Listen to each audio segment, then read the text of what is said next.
Hello, my name is Lowell, and this is a seminar that I had an idea for. And then I roped two amazing GMs in to help me with this. So I wanted to talk about GM moves, reactions, cuts, as some games call them, the kind of choices and consequences, and even sort of tangential but related, the devil's bargains from Force in the Dark, all these things that GMs can do to kind of set the stage. And because I think they're so important. And I know it took me a long time to get used to them. It took me a long time to figure out how they worked, how to use them best, and to get more flexible and more interesting with what I do with them. And I think I miss them now when I'm playing other games that don't have those things. And I try to think about how I can do that in a similar way in those games. So I don't think they necessarily need introduction, but I will. We have Jamila, who is a wondrous GM and designer and gauntleteer. And we have Shane, who has come on like gangbusters and run the most amazing, wondrous games on the Gauntlet. These are both people that I've heard nothing but great things about what they do at the table. And like, so Sherry plays in a lot of Jammies games, Sherry being my wife. And so I will be treated to, after many of Jamie's games, Sherry come in going, "You won't believe what Jamie did to us." And then she tells me, and I go, "I don't believe what Jamie did to you." So that it's great. I want to thank you all for joining us, and we're going to kind of work through our questions, and we're going to take turns with that. So I'm going to hand the floor over to Jamie. Hi, everybody. So once again, thank you so much for being here. It's so great to have you. Yeah, so I'm going to lead us into our first question. I'm just thinking about Sherry. There was a time I had someone, Josh joined one of our Brinkwood games on the Gauntlet, and Josh and I had played off the Gauntlet before. And I apologize for a particularly hard move I did while we were playing Brinkwood. And Josh said, "Oh no, I'm used to your hard moves and how hard they can go." I said, "Oh yeah, I've been kind of going easy on the people on the Gauntlet." And Sherry was like, "You've been going easy on us? This is you on easy?" Like, what? But Brinkwood is a game of vampires and rebellion, so it's a lot more intense. Okay, so I'm going to go into my first question for everybody, right? For Shane and Lowell, what's a really cool GM move from a game you ran or played in recently, right? Like that really sticks out to you. I know Shane talked about how she was going to go real hard so that she can have something to talk about. Do you want to go first? Sure. I don't know that I really delivered like the epic GM move that I was hoping for in the session I ran just before this that I would be able to talk to you about now. I do just want to start by acknowledging the traditional owners of the lands that I'm speaking on today. So the Wurundjeri and Boonwurrung people of the Kulin Nation, and just acknowledge that sovereignty was never ceded. But to answer your question, Jamie, I am going to take you back to a game that we played together. Blake, you were there as well. This was our game of the Between, and this really stands out to me as one of the most memorable GM moves in a game that I've run or played recently. It was Gabe's character, the American, had gone off by himself to investigate the cannibal pie-making family. And he decided that he would just go down the stairs in their empty and abandoned pie shop into the basement, which I think is such a good, like, horror movie moment. Like, if you're watching this movie, you would be screaming at him, like, "Don't go down there by yourself. What are you doing?" And so there was an establishing question as he went down, which was like, what do you see? Something that shows you how the Fig family have been killing their victims. And Gabe established that it was a guillotine. So there's this huge, like, full-scale French Revolution guillotine in the basement of this pie shop. And he pokes around, he does some investigating, all of that. And then he hears somebody coming down the stairs. So he goes to leave. And of course, it's one of the cannibals with his big knife on the stairs. So he has to roll some dice to get by. And he rolled a miss. So, you know, like Apocalypse World, I think a lot of the early PBTA games really emphasize like one of the times you make a hard move is when a player hands you a golden opportunity. I feel like this is the definition of that situation. So I thought about some options, and the move that we eventually dealt with as we came back to him was, so Gabe, you regain consciousness and just let that hang for a moment because I knew I could like wring some player angst out of it. Said, you find that Obert Fig has strapped you into the guillotine and he's running his knife against the rope that's holding the blade above your neck. And I really got the good, like, groaning but excited reaction that I want out of a player when I make a move. So that was very memorable, and that really stands out to me. Excellent, excellent. That sounds really, really good. Yeah, in that game of the between, Shane was just like throwing up the hard moves like candy, very delicious, horrible candy. So, Lowell, how about you? Well, I'll actually tell one that I did this afternoon. We were playing Hearts of Wulin, and this is a scenario I have where there's a bride and a groom, and we had two PCs, and we had a PC that was in love with the bride, and we had a PC that was in love with the groom, and they were actually siblings, the two PCs. And they go, and the brother goes to introduce his sister to them. They haven't met, but this is the first time she's talking to the object of her affection, to the bride. And I say, make an inner conflict roll. And they fail. And often with inner conflict, it's about running away. It's about marking their elements, but they roll this miss, and she starts, she's upset. She starts kind of playing out that she's bothered, and suddenly these hands reach out and take her hands and comfort her, and it is the groom who is in love with her brother, who has suddenly become smitten with her on this first meeting and is suddenly in love with her. And he's like, oh no, it's all right. It's just, I can't believe your brother didn't introduce you before. And I can't believe you did that. And the look on Lloyd's face with the brother was just like, it's just absolute shock and horror as he realized where exactly this was going. And of course, the bride is in love with somebody else and she's reacting. It was so tasty. It was so delicious. So much fun. Perfect. I love that so much. Yeah, I'm going to buck the trend a little bit because it's still a GM move. I'm going to bring up one of the Devil's Bargains I gave recently. So Devil's Bargains are one of my personal favorite mechanics, and what I really try to do is I try as much as possible to offer a Devil's Bargain that's really intense, but also hard to resist. I feel like when I hit that, where people are like, ooh, you're going to hurt me, but I want you to hurt me this way, is kind of what I try to aim for. So what happened with that recently was, so in our game of Decline of Bleach that we're playtesting, Sherry, so this is one of the times I heard Sherry. So Sherry's character has the curse of loss, right? And so I asked, well, if you want that extra die, I could offer you a bargain, a curse bargain based on your curse of loss. And Sherry's like, oh, but loss is terrible. I chose that for myself, but it's a terrible. But I'll hear it, which I just need to.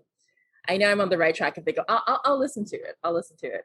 And so I offered, well, you can gain more power to convince the nobles to allow you to build this minor house on your terms, right? And you can get the help of your fiance to do so.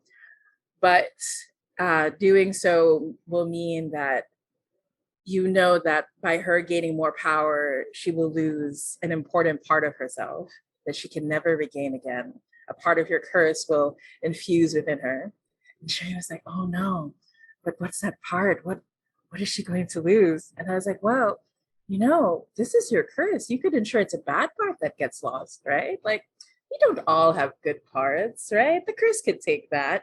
You just have to let the curse go. And then, like, I really have to explain that sometimes this is like being a devil on someone's shoulder, is what you're trying to go for. And then Sherry was like, yeah, okay. Like, you kind of want them to hit a moment where there's a bit of hubris, right? Where they're like, yes, I'll take this now and I'll convince myself I can make this work for myself. So that's one of the devil's bargains that I like to do. And Sherry said, yeah. So she got that extra die and I got to have that extra juiciness for that NPC. So it's a lot of fun. Cool. So I wanted to ask, what's something that you know now that you wish you'd known when you first started GMing? I guess first started GMing, PBTA games or other games that use these kinds of moves. Should we just go with like the order that we've established for people? So Lowell, I might throw to you first. Sure. One of the things that early on, it took me a while. I ran PBTA before I understood PBTA, and Rich Rogers was very generous in not saying you don't know how this works. But it took me a while to kind of figure things out. One of the things is, of course, I thought of GM moves as very much one-to-one. This thing happens and we do a reaction to it, and the fallout is linked to that action that has been done.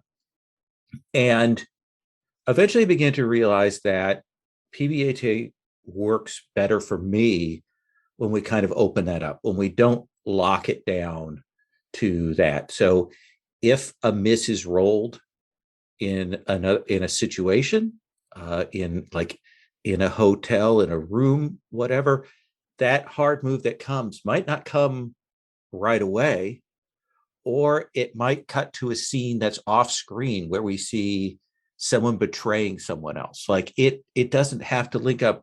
Something dramatic is going to happen. Something's going to move forward, but it's not a one-to-one lock. And it's better if we're looking at those as kind of choices and opportunities there. So I was very rigid about that. Okay, announce future badness, mark harm, all of those kinds of things were very easy, and I would stick to that. And I don't feel like I got PBTA until I started to take all of those GM moves, admonitions in a much more abstract way. Yeah. I noticed Shane's really good at that. Like when I'm in Shane's games, like, oh, it's a hard move. And Shane's like, yes, I'll pocket that for now. I'm like, oh, it's more terrifying. The rest of us are like, oh no. Shane is super good. I have to work on pocketing things. But yeah, anyway, Shane, you were gonna say. Oh no, go ahead. Do you want to answer? Oh yeah, absolutely. So in terms of what I wish I knew now versus when I first started GMing, so I used to, what works for me now is I actually don't look too hard at the GM or keeper moves. And I think it's because what I started doing is I like watching a lot of TV shows. I like watching a lot of films. And I think it's because games like Powered by the Apocalypse and Forged in the Dark really favor a very cinematic approach, like a very strong sense of momentum in the narrative. And so it got to the point where I think it was very clear when I was preparing for Mask, because Mask was my first PBTA game. So I watched a lot of like Young Justice, Teen Titans, and everything within that genre.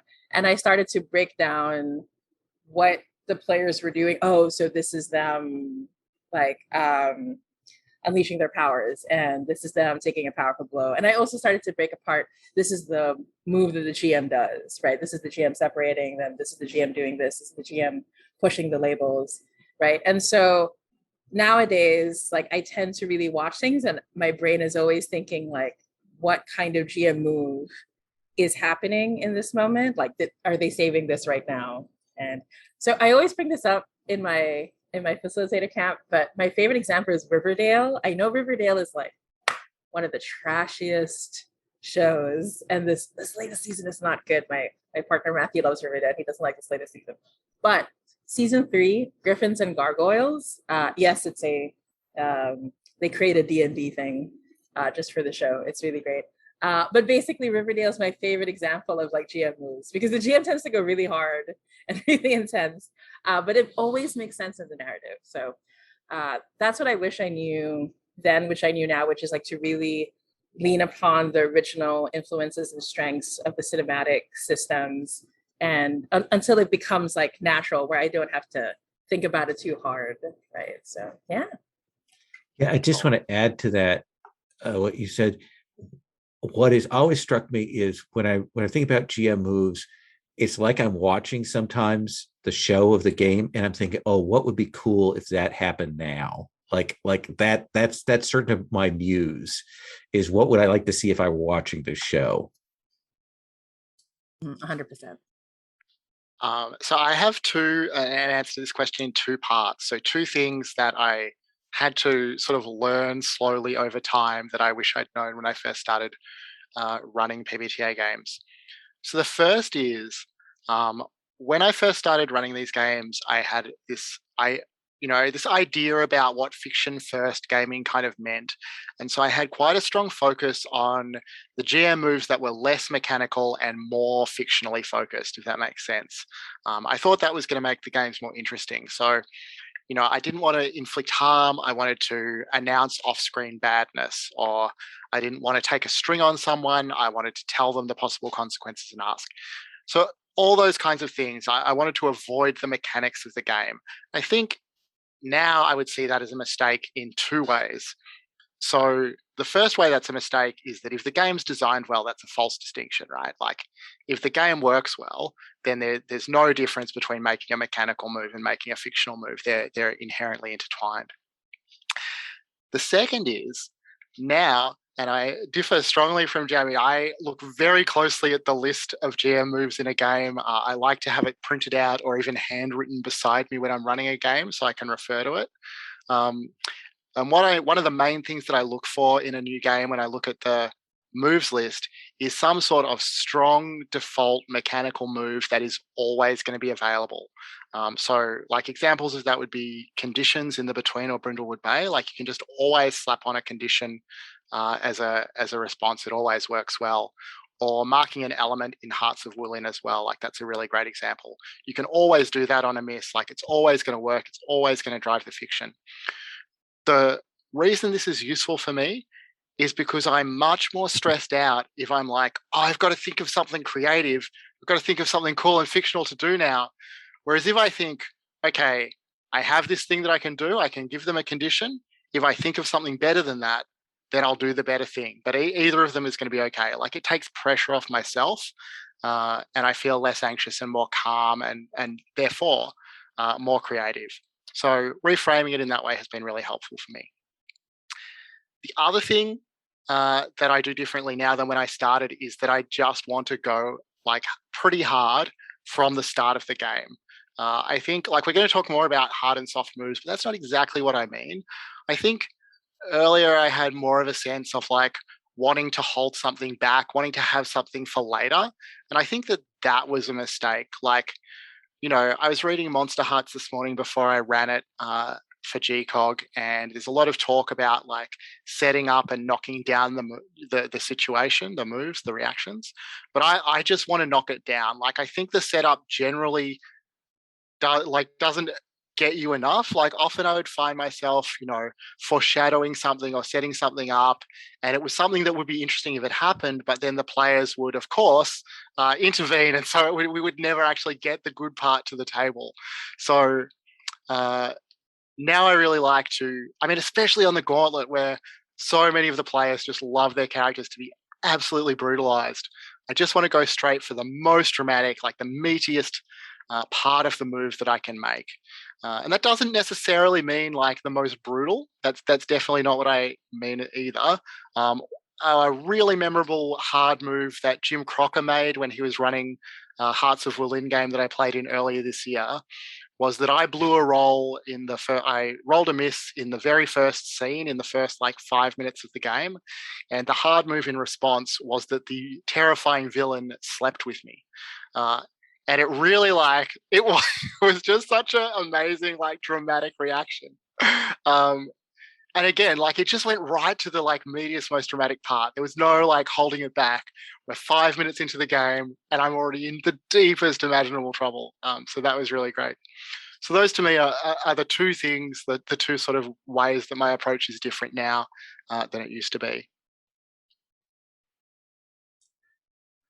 Awesome. Awesome. And you alluded to this next question, Shane, which I think is an important one. And actually, this distinction is part of what got me thinking about doing a panel like this, because Dan Brown had talked about the shades between what's a hard move and what's a soft move. So, Jamie, we'll start with you. How do you define a soft move and a hard move, and like how are we playing that out at the table then?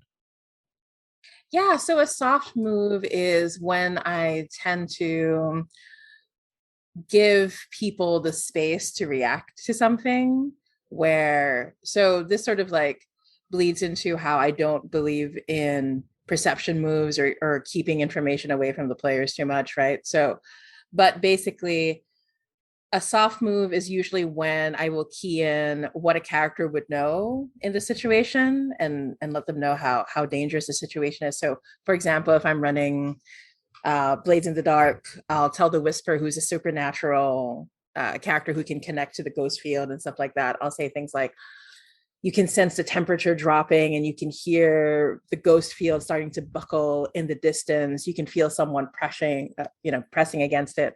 Like I'll give them information that only they would know. I feel like that's a great soft move, because they know that they're in trouble. They know that the group is in trouble, but no one else knows it yet, right? So that character knows, and no one else does. But I give them the room to respond.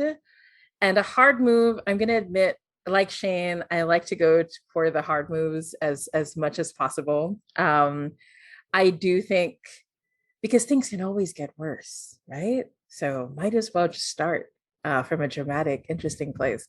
But a hard move is definitely where you're forcing the player into a situation where they have to respond. They have no other choice but to respond, or things will continue to get far worse, right?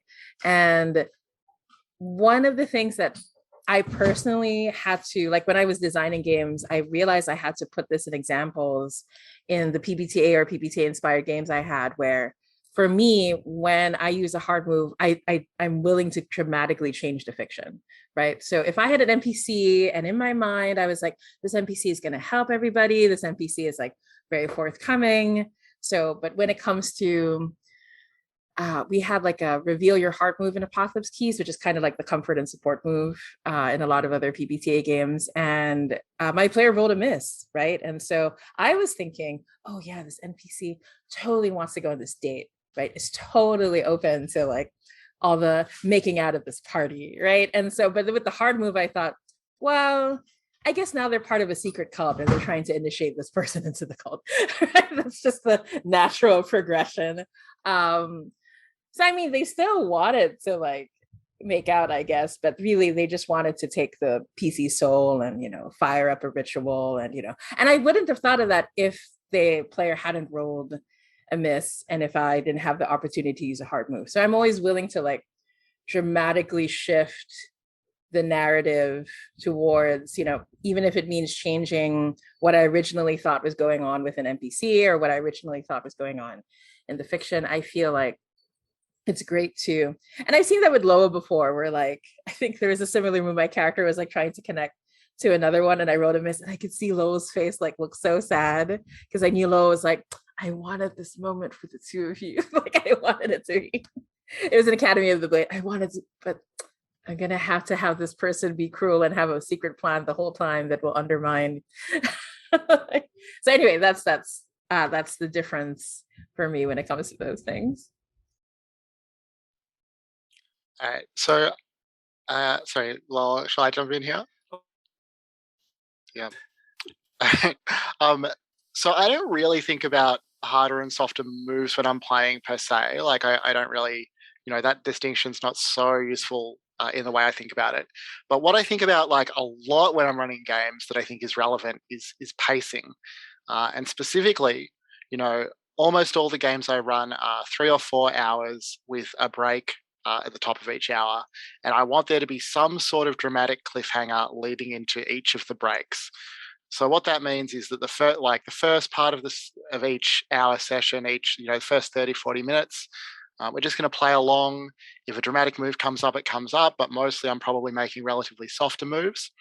But in the last 10 to 15 minutes, I've just got my eye on finding a way to something very dramatic to happen right before the break. An example from the game I ran today is that we were going into the first break in Monster Hearts, and let's see, it was all about this theater production, and the character, sorry, it's so complicated. The character playing the actor who was playing the Wicked Witch of the West wanted the actor playing the Cowardly Lion to help her arrange an accident for the actor playing Dorothy so that the Wicked Witch could take her part. And so, I saw this starting to line up and we were getting close to the end. So I was like, okay, so at the end of this session, what I want is for Esme to tell Will that she wants to arrange an accident for Judy, and Judy to be there and hear that. That's our move into the break. Jamie talked about cinema and TV and stuff before, in the same way that you would want to set up the end of an episode in an ongoing series. So I always want us to get to the end of that section as much as possible and either have just delivered a hard move that they can be oh no, about all through the break. Or if the situation is bad enough already and they roll a miss, then the the reaction can just wait till after the break, and that can be what they worry about during the break. Because again, the response I want to any of my moves, to a lot of my moves, is just agonized delight from the players. This look of, what I really want is for them to look like that was inevitable, that was the right thing to happen, that it's awful, but that it's also fun.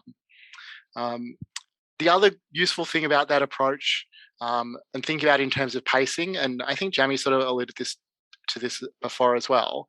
Whenever someone rolls a miss, or really whenever anyone rolls dice, I'm not going to deliver a move straight away. I'm going to go to somebody else first. I'm going to see what the other characters are doing or the other part of the group. That's largely about pacing, but it's also largely about me needing some time to figure out what's going to happen. So both really useful just to cut away like that. So I didn't really answer your question at all, but that's probably as close as I get to thinking about no, but I think that's valid, right? If the distinction doesn't work for you, then that's also very valid. I think there is too much pressure to go at it from a binary perspective, right? Soft versus hard, when I think it's really more of a spectrum, what really feels right in the moment. So yeah, I think those are good points.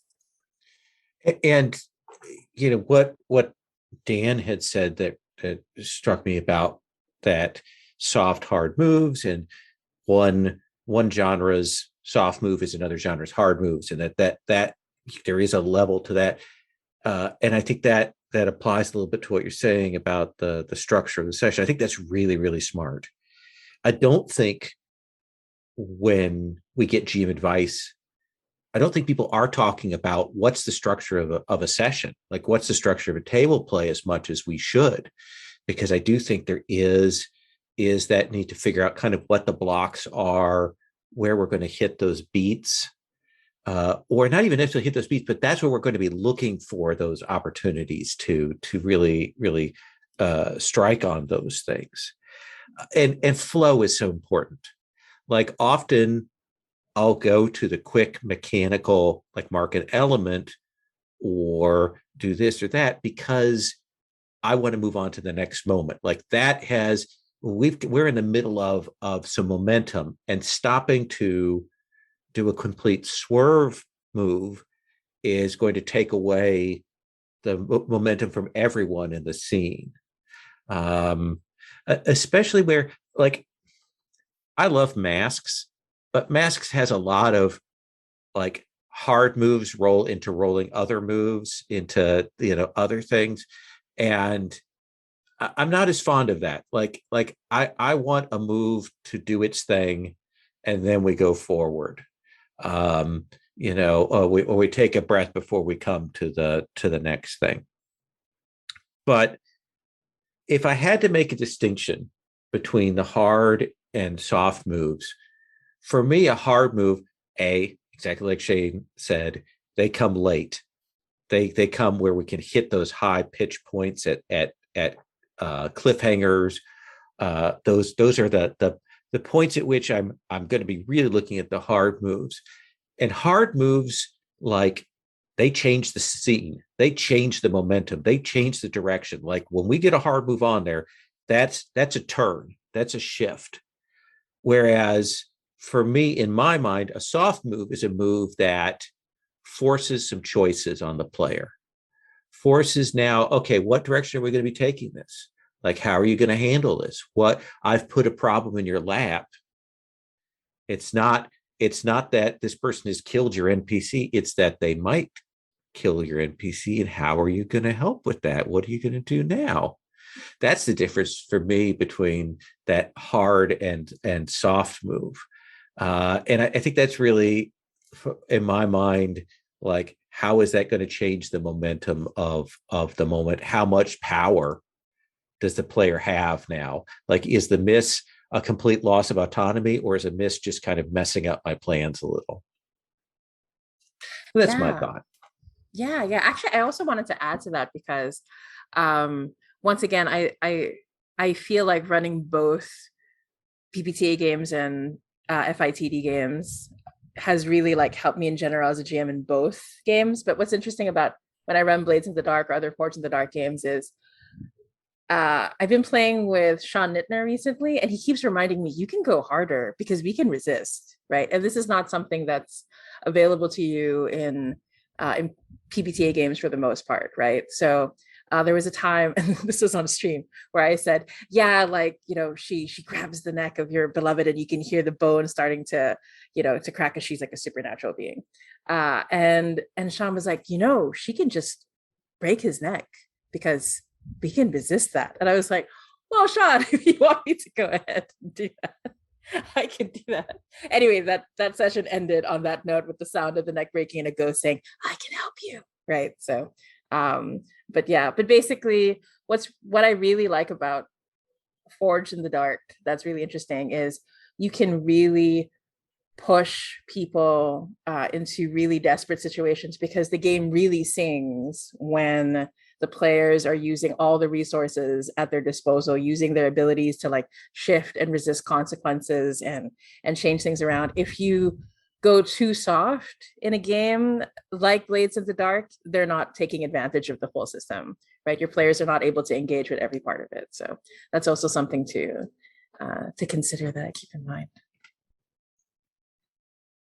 But yeah, so I think with that we can go into our next question, which is I'd like to ask everybody, what's your general approach with costs and consequences, right? When you think about these two things in your game, because usually, like, we've been talking about this up to this point with hard moves and soft moves and GM moves, but cost and consequence tends to come up a lot. So what's your general approach with those two? So like, I understand we're talking about like 7 to 9 results, basically, right? Like, that's where we're going with this. So, yeah. Mm-hmm. or at least that's what I'm going to talk about. I guess it's open to everyone. So one thing that I just did not understand when I started running PBTA games, and this probably really is what I would have wanted like to know when I started, but I held it off for this question. I did not understand that I could use the list of GM moves in the game as costs and consequences. I had this bizarre idea in my head that I could only do the GM moves if someone rolled a miss. So they would roll a 7 to 9 and I would just be at a loss as to how to introduce a complication. But actually, that list of GM moves is a resource for costs and complications as well. I said I was running Monster Hearts this morning. A perfect cost or complication is, what do you get in Monster Hearts? Your move is turned back against you. The wrong person hears, a secret is exposed to the wrong person. It's just a matter of giving them that and the success. So, the miss might be that your arch enemy has heard you plotting against them. But the success is that someone agrees to help you plot and your arch enemy realizes that you're plotting against them. Like, it's just a matter of giving them what they're trying to do with the move, because they've rolled a success. A 7 to 9 is a hit in most of the games I run. So they have to get what they wanted. And then there has to be like one of those GM moves on top of it. So that's generally how I think about it. Yeah, excellent. How about you, though? And I think Shane hits at a point that sometimes we forget. I mean, we've got a lot of good GMs around here, and they know this instinctively. But I think it's always worth saying: any costs, any consequences, anything, like even on those misses, they shouldn't destroy a player's success. They shouldn't undercut or undermine a player's success. Give them their success. What's happening isn't destroying that or undercutting. That's sometimes hard for people to work out, but I think it's really important. For me, costs and consequences, the best thing to do is to tie them in to the player's self-identity, to the player's sense of who they are, and most importantly, the best weapon the GM has against players is their ego. It is play into the things there that give them costs, that kind of tweak who they are. Because with those costs, a lot of the times it's, well, you can do this, but this is what the cost going to be. Are you still going to keep doing this? And if you make that choice hard, you want to give them choices. Sometimes I'll ask them, like, which are you more invested in? Like, do you want this thing to happen, or are you more invested in this? And then we kind of look at the costs and consequences from that.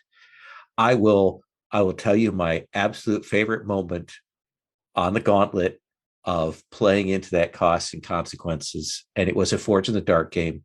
And we're playing Neo Shinobi Vendetta. And these sweet cyber ninja PCs are running on a job. And Fraser has driven his sweet motorcycle into this enemy layer. And he goes to like go down the hallway and get to where he's going. And he rolls a 4. And 4 has a cost, has a thing, or consequence. And I say, well, you do it, Fraser, but you don't look as cool as you could. You don't quite turn the bike out. You just kind of make that turn. You don't look great. You just look okay. And then I said, do you want to resist that consequence? And Fraser was like, 100%, and spent his stress just so he could look sweet. And that's the kind of thing that you want to give them, those opportunities to make those kinds of choices. So cruel. But yeah, for me, when it comes to cost and consequence, I like to actually, one of the things I like to do the most, and this is really like a personal thing as a GM, I like to tie it to an NPC. I like to tie it to another person. I think because narratively or fictionally, things can happen and we lose track of the story because the story in a TTRPG in a game can get so wild. But if it's tied to an NPC, the NPC will most likely remain there, right? And the NPC will often be that history of what has happened in the game so far. And that NPC will always be around for the players to remember, oh, this is how they were affected by the costs and consequences of my actions, right? Like it has affected them in this way. So usually when, and in order for that to really happen, for that to mean something, then the NPCs have to really be two things for me, which is they have to, one, mirror something about the PCs. So when I have a PC get close, when I have an NPC get close to another PC, I think like, what do I want to mirror back to that PC, to that player? Like either as something that they also have or something that's an opposite, right? Something that will bring something out.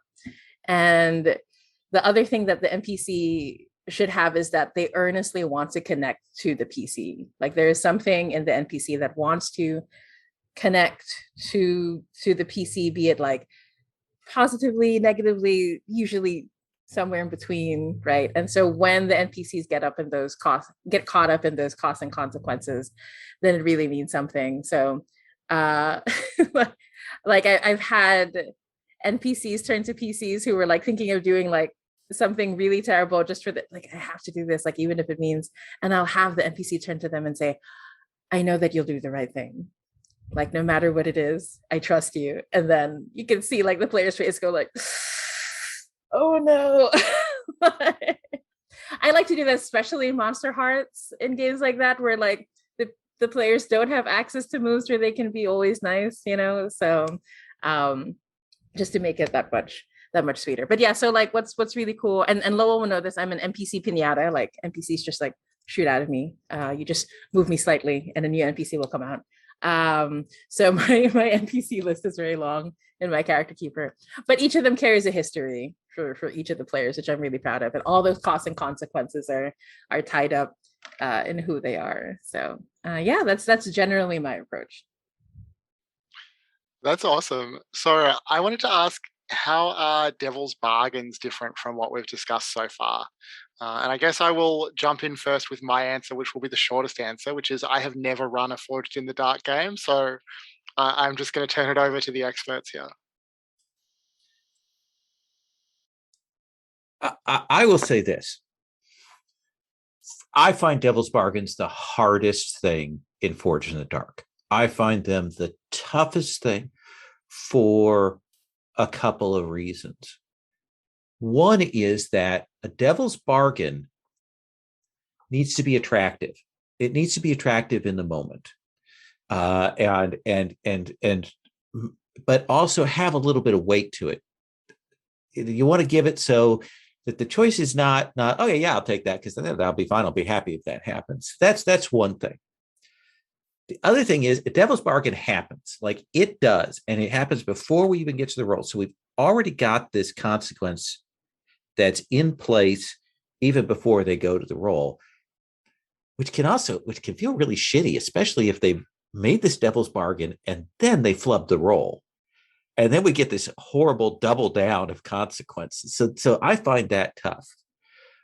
And I find Devil's Bargains difficult because I think they do have the risk of breaking the flow of play. They require you after a roll, people to go, okay, wait, is there Devil's Bargains? We've got to stop, and then we've got to kind of position that. And so that's really challenging. I want to like use that same thing where I think about what the player like in the back of their mind is going, I hope this doesn't happen. But not like I would hate for this to happen, but kind of I hope this doesn't happen, but maybe it'll be a problem. It's really tough. Like it's really, really difficult. And like, how do I put this? One of the things that's interesting is that the Devil's Bargains that are in Forged in the Dark are similar but different to those, as Danielle in the chat just mentioned, are different from those in Trophy. Whereas Trophy, actually, you get lots of people giving input on Devil's Bargain. So it feels like a very, very different thing. So I'm going to admit, like, I like Forged in the Dark. I enjoy running Forged in the Dark, but Devil's Bargains are the place that can trip me up that because of that float. So I don't have a really good sense. But here's the thing: Sherry comes back and tells me that Jamie has the best Devil's Bargain. So we've now put all the pressure, all the weight on you, Jamie. I'm ready.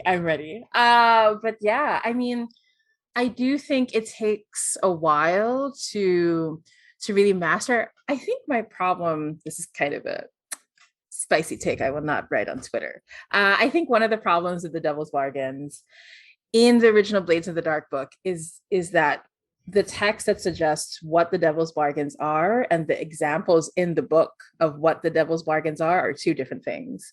So if you just read the text, like the SID, the Devil's Bargain sound, once again, I will not say this on Twitter, they sound really boring.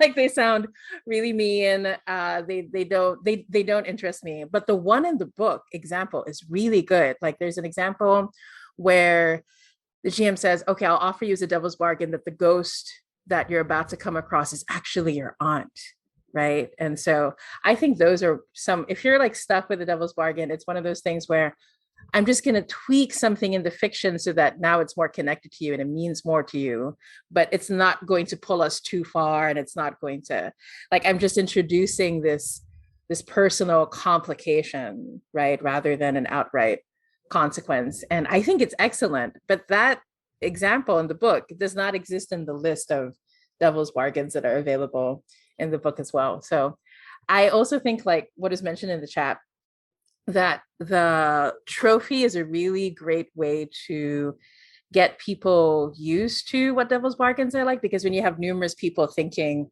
of what they could be, though I will say to be careful, because I notice like everyone being asked to come up with a devil's bargain all the time can be creatively exhausting for the players, right? So I usually just let them come up with it if they have it, but it also trains me to start thinking more of like, oh, this is what people are afraid of happening, right? And so it makes it easier for me to come up with the bargain. I think a really good bargain, and I say this as someone who has like a 95% success rate, right, of people taking the bargains, is that it's something that is like, will complicate the life of the player down the line, right? Where they're like, ooh, right? Like I'll say something like, the devil's bargain that I have to offer you is that no matter what happens, your childhood friend, it turns out they're caught up in the cult of the machine god, right? And they're like, ooh, that's too delicious to pass up, right? Like when you, it's sort of like, yeah, like giving them power to like complicate their own characters' lives in really delicious ways.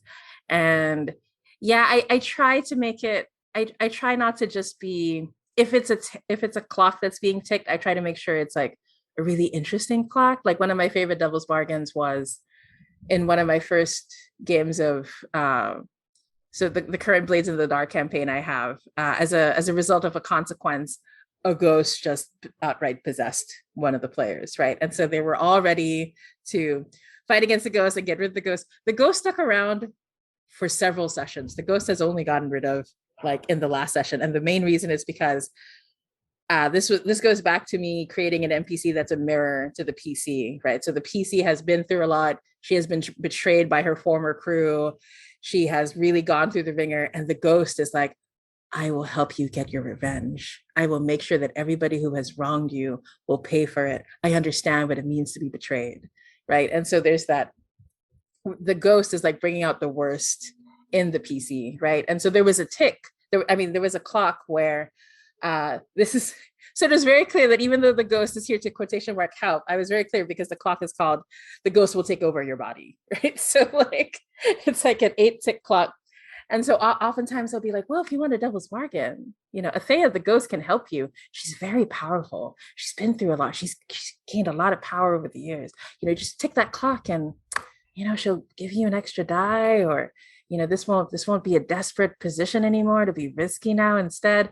And so we'll say things like, there's still 6 ticks. There's still 4 ticks left, like over and over again, just it's kind of got this Nourish element to it, right? Where like once again you're like teasing that you're still in control. So we were down to like one last tick, right? And going back to what happened earlier, that was when the bad guy had her supernatural strong hands around her boyfriend's neck, right? And the ghost was like, I can help you, I can save him, but there was like one last tick on the clock, right? So super exciting. But yeah, so I do think devil's bargains do take some practice, but only in the same way that PBTA and soft moves and hard moves took me some practice, right? So I think it just best connects to knowing your players well. Like, so this is something that comes easier when I know, like, for example, I'm pretty sure I know how to come up with a devil's bargain that Josh will never say no to.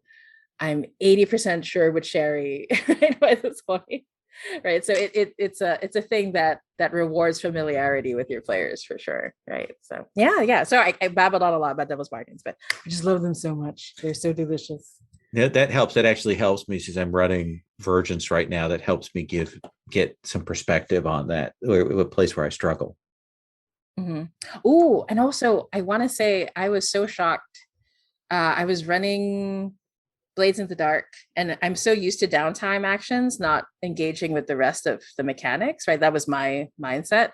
And Sean was like, can I take a devil's bargain to get an extra die in this role? And I was like, you can get devil's bargains and downtime actions? I I'm ready with my library, but I had no idea. Right?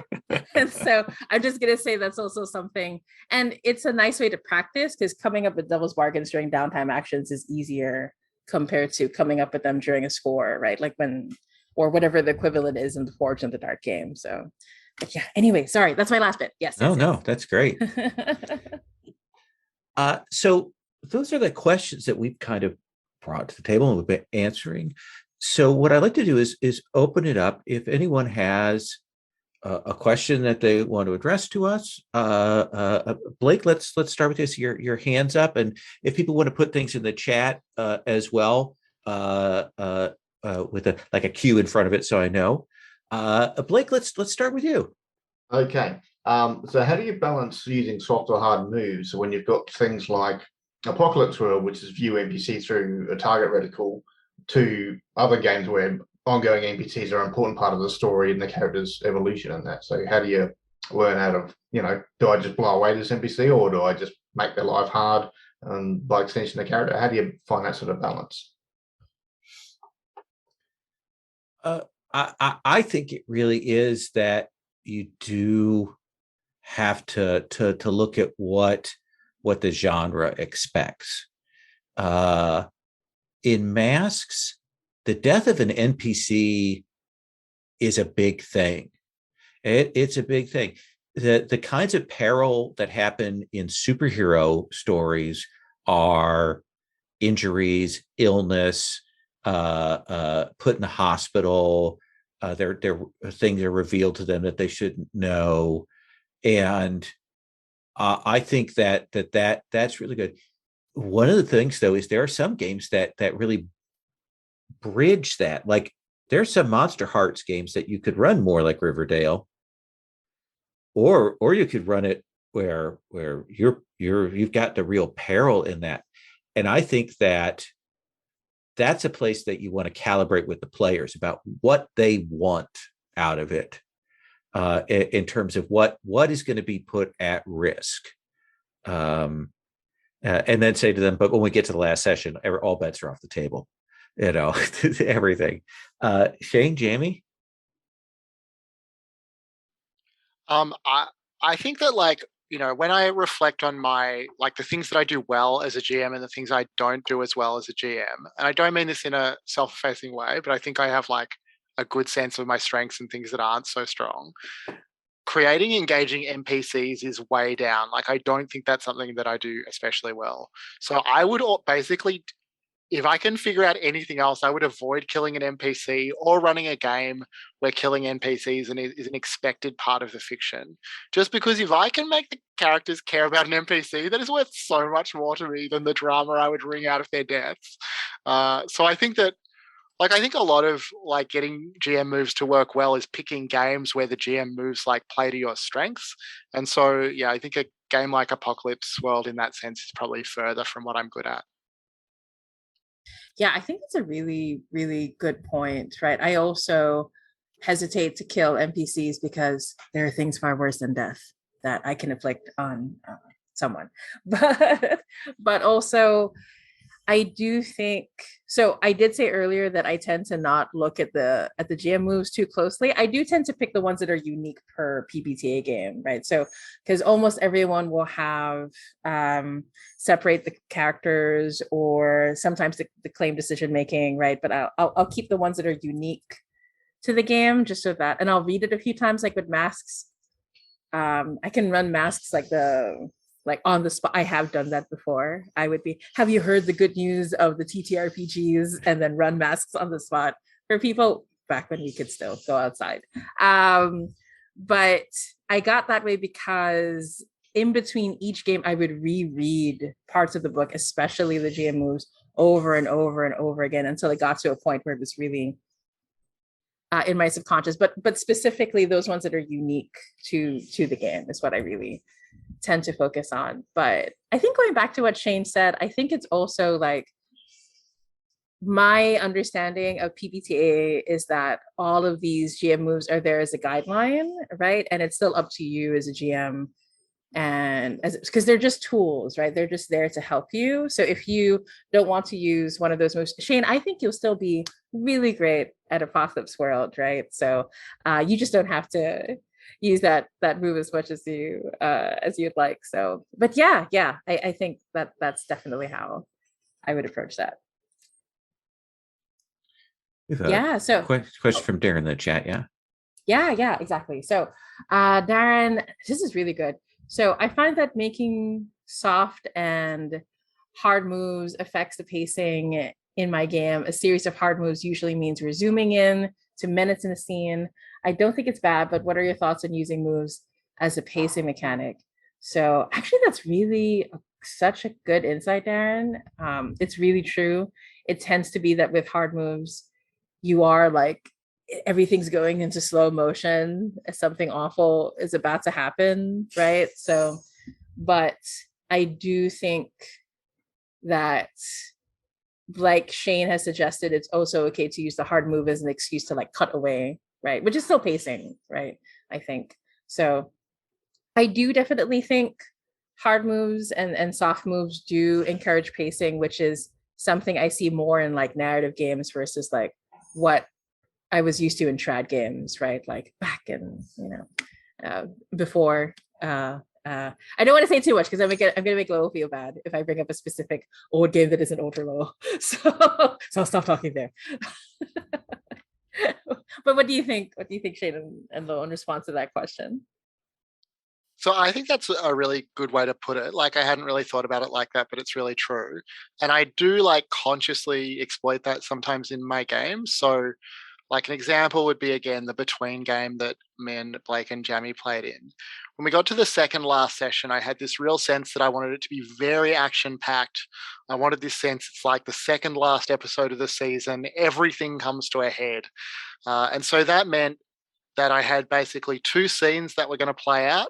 There was one that Blake's character and I think Gabe's character were going to have, and one that Jamie and one of the other players were going to have.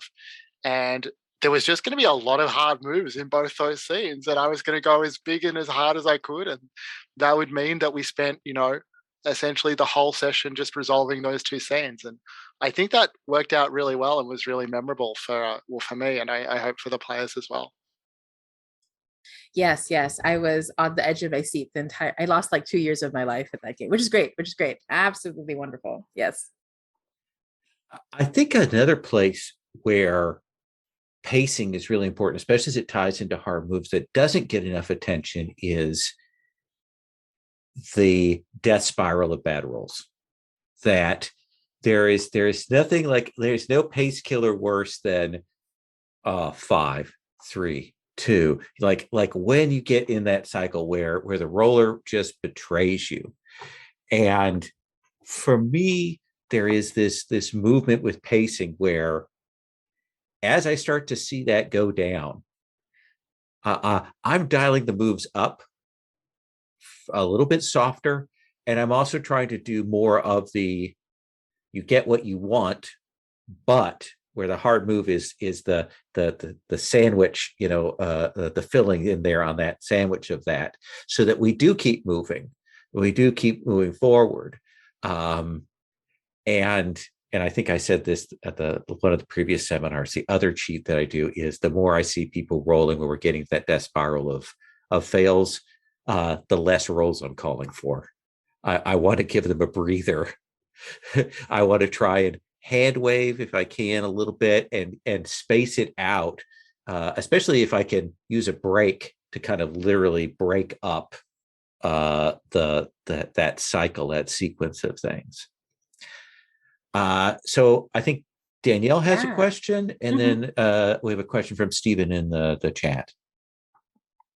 Yes, great seminar. Really, really enjoying it. I guess I had a question, kind of like, if you dial this way back for somebody who is like super new at a jamming, I ran one shot of masks for the Gauntlet camp, which was really fun. But I noticed that part of what felt different, and the only way I could describe it was like, it feels kind of not like I'm floating, but it feels like all of like the resistance is off, like it's totally frictionless and there's nothing to push against.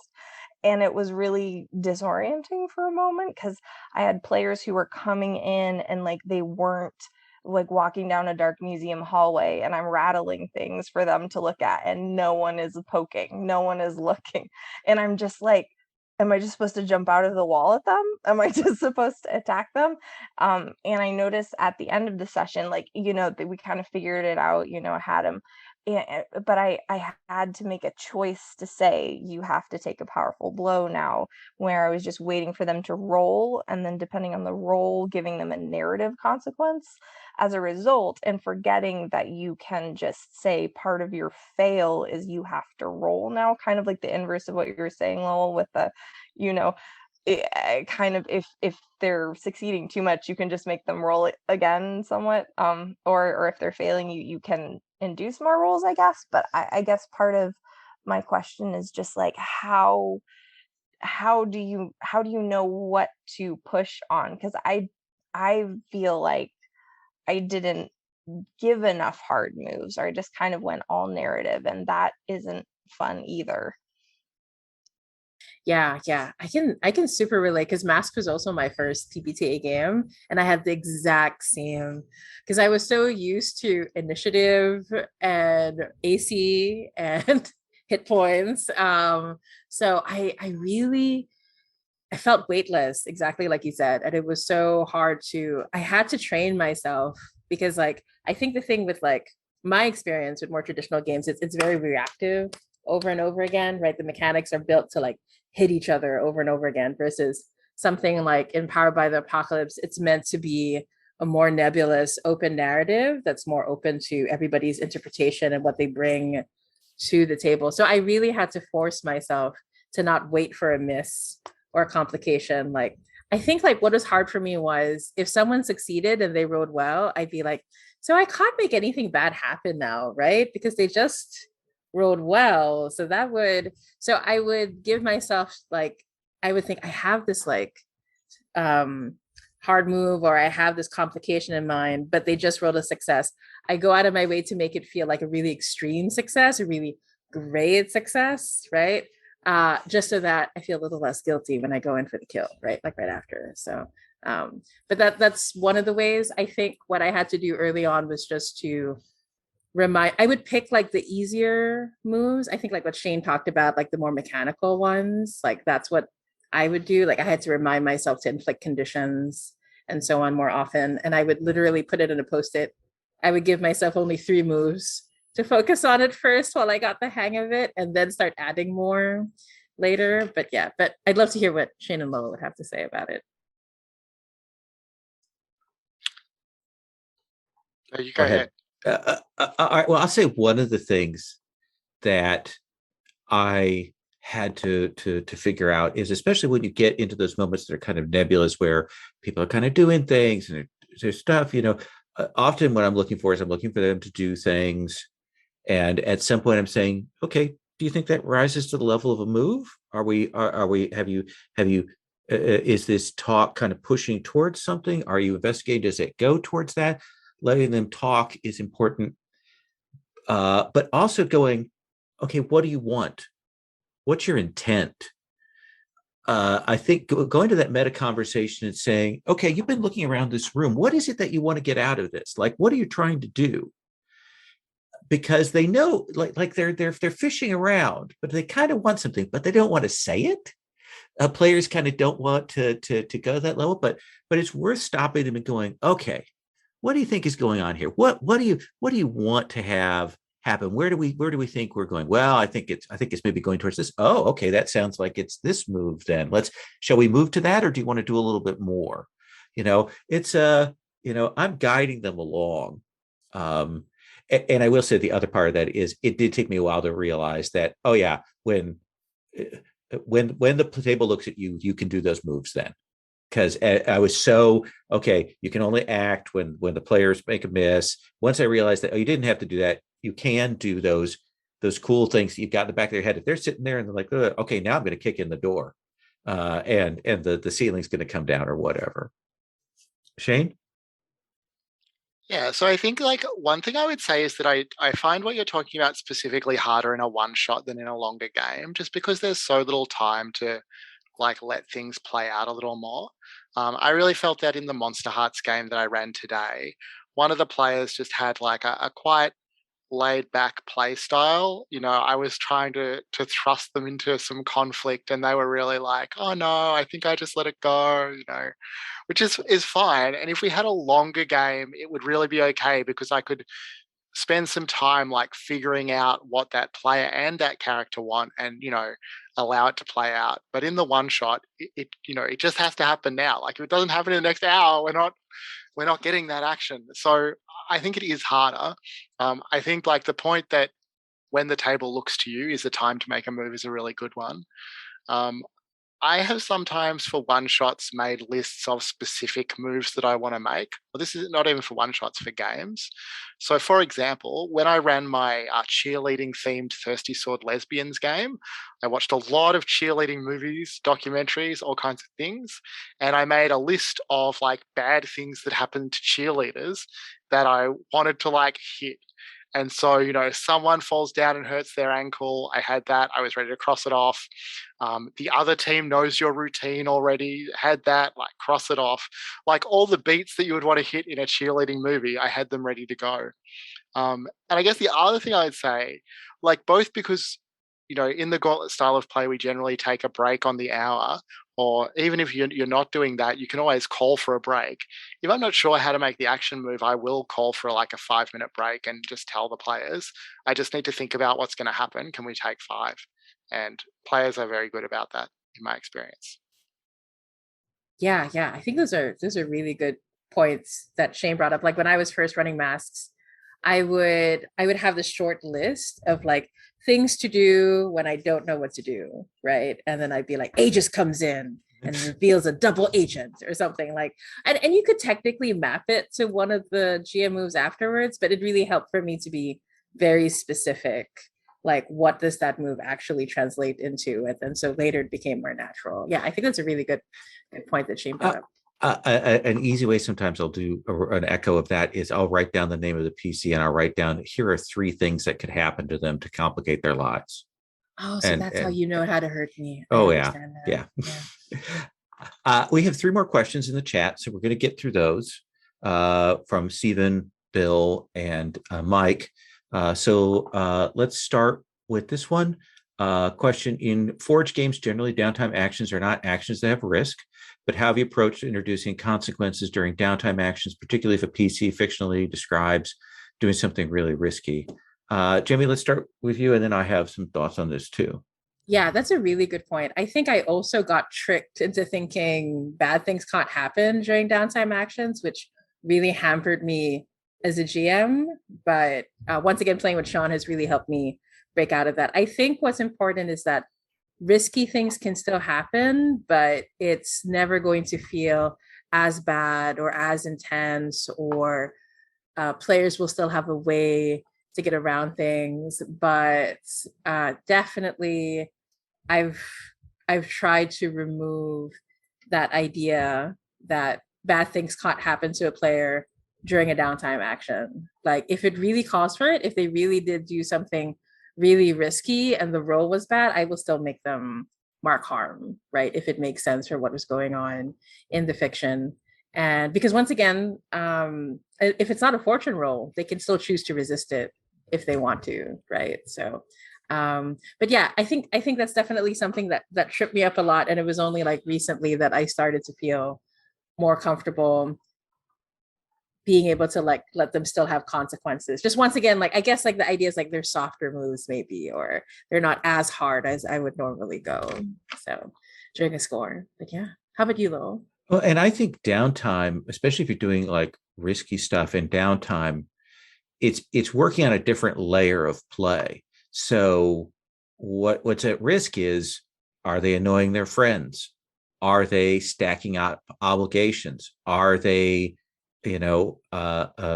like giving out favors to people? Are people starting to threaten them? Are shadowy figures coming? Like, those are all a lot of it is suggest future problems, start building up the weight of the world on them for that. That's a little more meta. That's been my approach there.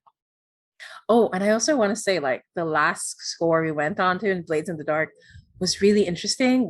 Because what we're doing is we play on stream, but then we do a lot of the we do the downtime actions on stream as well, but the gather info preparing for a score, we do it on our Discord server, just for the three of us. And what's interesting is they rolled 3 gather information rolls and they failed each one. And each time they tried to make things better to do a fortune roll, they failed all of them. And so it got to the point where one of the once again, Sean, who likes to hurt himself, was like, Jamie, if you want to say we end up in jail and it's been 4 years later, you could do that. I'm like, really?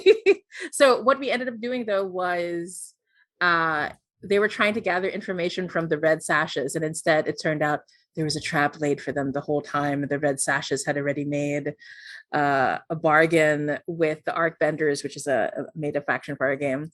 And so instead of them preparing for a score and planning for a score, the score started with them in the Spirit Warden prison, right? And so normally I wouldn't have thought of doing that, because to me, the structure of Blades feels so sacred, right? But the fact that Sean himself was like saying, no, I mean, if we kept rolling really badly and things are like really, really, really terrible, I think it makes sense that we go into a score and we have no way of preparing for it. We start at a desperate position. There is no engagement roll. So I think one of the things to remember is like the structure in Blades is really a guideline, and it's up to you how you want to interpret any of those rules at any point, right? So that was the first time I did something like that. It felt really, really daring. So yeah, that was really interesting. So Shane, we'll skip over you for this forged question. So we'll go on to the next one, but I'm going to throw this one to you first then. This is from Bill. Bill says, people sometimes say it's easier to feel comfortable making harder GM moves in Forge in the Dark because players can resist. But have you seen or designed mechanics in other styles of games that allow the GMs that same sense of freedom to be harsh without worrying they go too far, essentially some kind of resist, some kind of change around? How much do safety tools like Lines and Veils or the X card fill that role? So what are your thoughts on that, Shane? Well, I'm sure lots of people here are familiar with the Between and Brindlewood Bay, which do have a mechanic. I don't know exactly what we're talking about when we say resist stress, but I think it's somewhat similar. Like the character has an option they can take that lets them, essentially negate a bad roll, get a better outcome by taking on some other sorts of fictional consequences. So that definitely seems to me to work in the same way. I mean, I think like often if I'm making a harsher move, I will think about explicitly checking in with the player. So that's not quite a safety tool. Or sometimes offering them 2 different moves. So this wasn't exactly harshness, but Jamie, I remember in the Between, there was a point where I wanted to hit you with the consequence that you would gain the condition Drawn to the Man in the Golden Mask, but I didn't want to just like put that on a player because it like without getting some consent. So I don't remember what it is, but I offered you 2 conditions. I was like, look, Jamie, you can have either of these 2 conditions. You can have like stabbed in the thigh. I don't know what it was, something like that, or you can have Drawn to the Man in the Golden Mask. I 100% knew which one of those you were going to take. Like there was no doubt for 1 second. But it allowed you to like actively consent and affirm. And I think you can do the same thing with like harsher consequences at the table. Jamie? Yeah, I just want to say, Shane, that's like such a great example. I was definitely thinking of the Between and Brindlewood Bay, like it's very powerful in the Between because you mark what is essentially like the character's HP in the long run, right? Because they can only mark it so often before they succumb to, their dark future. But basically what happens is if you roll a miss, you just have to use up the specific resource and you shift the result by 1 step, right? Which is really powerful. I've seen players in the Between and Brindlewood Bay who did it like twice, right? Like they asked me like, am I allowed to do that? I'll be like, yes, please burn through your resources as much as you like, my dear, no problem. But I think like technically you're only supposed to be able to use it once, but I will let people do that if they like.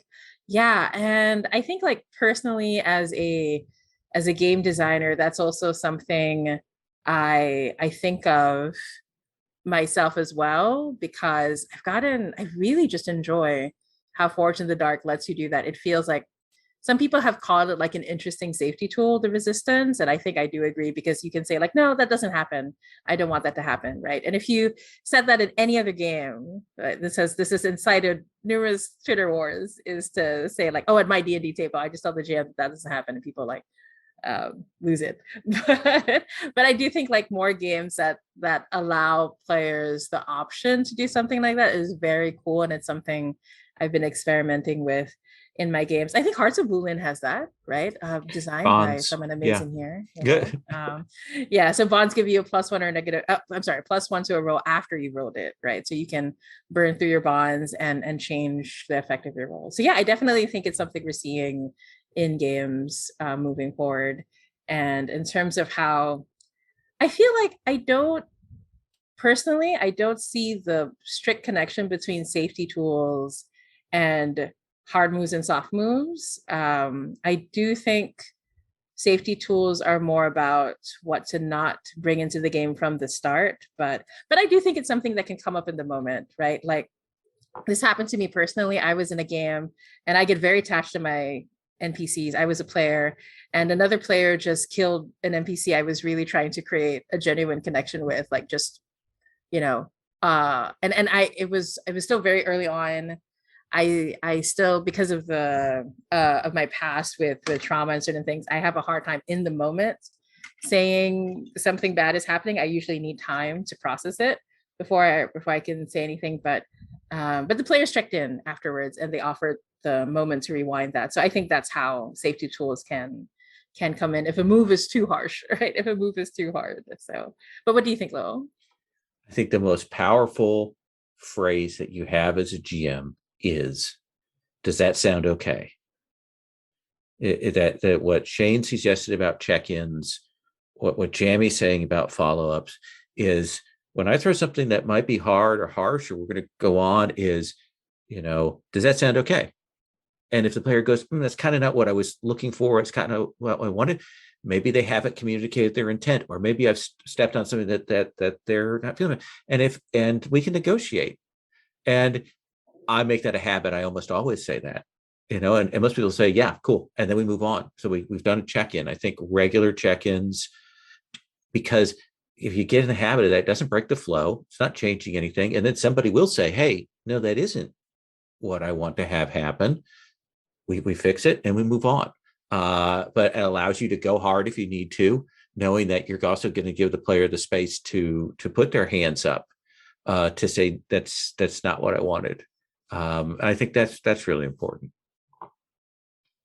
Let's take the last question that we have, which was from, let's see, where is this from? Mike. In general, how do you use hard and soft GM moves in a way that the players still feel like their characters are badass, or at least competent, when the dice are betraying them? Jamie, you wanna answer that? Yeah, my favorite thing is when the players roll a miss. And this is kind of why I don't like it when people write into a game or think that a miss means a fail. I think that does not have to happen. One of my favorite things to do is, yeah, you're badass in the moment. Yeah, things, you did exactly what you wanted to do. Yeah, you're super awesome. This is the unintended consequence, right? And so they still have that moment of badassery. I think one of the times I did that, it was in a D&D game, because I had been running a lot of PBT up to that point, and then my friends were like watching Stranger Things, and so they wanted to. So I was like, okay, I will go ahead and take out my dusty D&D books and we will play 4th edition. Wahaha. But anyway, so we played D&D, and they were fighting against like these huge spiders, dire spiders. I won't get into more detail in case someone has a thing about that. But basically, when the creatures that we're up against, they just assumed we're like monsters, right? And so they did this badass thing, and but then they rolled a miss, and so I was still in PBTA mode, where like that doesn't necessarily mean a failure, right? Because it was so in line. So they rolled a miss, and I said, no, you killed the spider. They're like, oh, amazing, right? And they're like, yeah, describe to me what happens. Like, what does it look like? Oh yeah, I tear it apart and blah blah blah. Da, da, da, da, go into it, and then I said, okay, when it's over, the other spider that survived looks and says, my love, I'm so sorry. I'll avenge you. And they're like, oh, the spiders are talking, right? they actually like it completely changed. The players felt really they decided to make amends and reparations to the spiders after that. But anyway, so that's something that I like to do is they still get that moment of badassery, but maybe things didn't work out like they thought it would. What do you think, Lowell? I think it's always good to you're a badass, but maybe you went too far. Maybe you know that and when you did this, you caused extra damage, or maybe when you did it, you look so brutal in doing this that somebody gasps and looks at you differently. Or you alienate someone, or maybe now someone perceives you as a rival. They see you do this. Like you can always give them what they want and then throw in a few emotional tweaks on top of that. That doesn't destroy, doesn't undercut, doesn't denigrate what they've done, but adds a nice twist. They knew they missed. They kind of got what they wanted. We're kind of moving the story forward, but oof, that's something they're going to have to deal with later. Shane? Yeah, I mean, I think quite similarly, and Mike, like going back to something you said in the chat earlier, I think giving them what they want is probably my favorite GM move, like hard GM move to make. I have many variations on give them what they want as a hard move that I like to play. One of them is just inexplicably give them what they want, and they'll all freak out trying to work out how that happened, and I can, figure out later what it's going to be. The villain can offer them exactly what they want. Then they're going to have this whole moral dilemma and complication to deal with. I run a lot of sort of weird horror games. So one is just they're getting what they want and it doesn't make sense. To give an example, in the Yellow King game I ran recently, so not exactly a GM move, but kind of similar. One of the characters was an author who had tried to get this publisher to publish some of his work. And the move was that the publisher arrived at his door being like, I'm obsessed. I've read your work now. I'm obsessed. I must have it. You must sign this contract. And then moments later, another publisher arrived at the door saying, don't go with him. His press is garbage. Come sign with my much more prestigious press. And before long, there was a half dozen publishers just brawling in the stairwell outside while the players desperately tried to work out what to do about them. So I think all kinds of variations on giving them something that they really want in a terrible way are really great ways to make them feel good while also making it just awful for them. Yeah, actually, one of my favorite tricks is I'll say something like, yeah, you like, for example, this really happened in a game. You swing your sword and blah, blah, blah, blah, blah. But content warning, some body horror, because it tends to come up in my games, is as you were swinging, what other people see. Like I turn to the other players and I go, as they do that, you can see like these eyes growing along their flesh and looking around at the sword, and the sword grows with these unholy ruins, blah, blah, blah, blah, blah. And everybody's like, oh. And then so the player who's holding the sword looks at me and is like, what's going on? Am I okay? I go, oh yeah, you feel fine. You feel great even. You've never felt better before this moment. And I just leave it at that. Right? That's one of my favorite ways of dealing with that. When Sherry has described Shane running, she's described Shane's going, oh, interesting. Sort of a thoughtful pause that Sherry knows. Very scary. Sherry very knows scary. It's about to get really bad. True. After that. Thank you, everyone. Thank you, Jamie. Thank you, Shane, for giving us your insight and being willing to come and do this, what is midday for you, what is late night for me, talk on this. And thanks, everyone who came and participated in this, asking a question or listening. It's nice to have a bunch of people here doing that. This was super fun. Hopefully we'll do some more of these things in the future. We will be posting the video up on YouTube. And then my hope is that we'll also take the audio out and have this up as I might have Rich clean it up a little bit, but we'll put it up in the Gauntlet podcast feed at some point in the future so that everybody can listen to it. Thank you all. Have a lovely night. And I hope you have a wonderful rest of your GCOG weekend. Bye. Have a great time, everybody. Bye. Bye. Thank you so much.